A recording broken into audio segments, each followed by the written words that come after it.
حیدرآباد کے 15 اسمبلی حلقوں میں ووٹنگ کی لائیو ویب کاسٹنگ کا اعلان۔ الیکشن کمیشن آف انڈیا نے حیدرآباد ضلع کے 3,986 پولنگ اسٹیشنوں میں آزادانہ و منصفانہ رائے دہی یقینی بنانے کے لیے لائیو ویب کاسٹنگ سے لیس کرنے کا فیصلہ کیا ہے تاکہ 30 نومبر کو صبح 7 بجے سے رائے دہی کے اختتام تک پولنگ اسٹیشنوں پر نظر رکھی جا سکے۔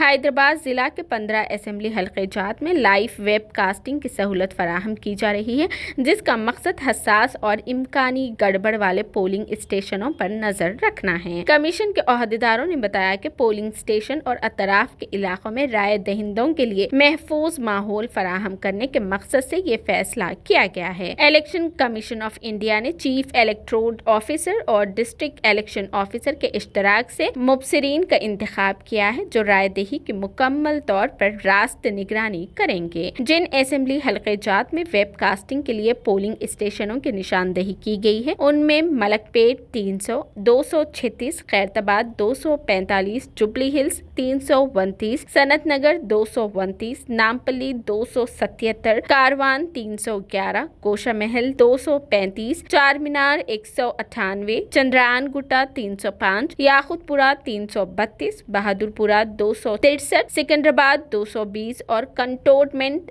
232 شامل ہیں۔ عہدیداروں کا کہنا ہے کہ ویب کاسٹنگ کے نتیجے میں پولنگ اسٹیشنوں کی تمام سرگرمیوں پر نظر رکھی جا سکے گی۔ انٹرنیٹ سے مربوط ویب کاسٹنگ کے ذریعے کسی بھی ناخوشگوار واقعے کی صورت میں فوری کارروائی کی گنجائش رہے گی۔ ڈسٹرکٹ الیکٹورل آفیسر رونالڈ راس نے عہدیداروں کو ہدایت دی ہے کہ شہر میں تمام وائن شاپس میں CCTV کیمروں کی تنصیب عمل میں لائے اور GHMC ہیڈ آفس میں واقع کنٹرول روم سے نگرانی کی جائے۔ انہوں نے مختلف محکمہ جات کے عہدیداروں کے ساتھ جائزہ اجلاس منعقد کیا۔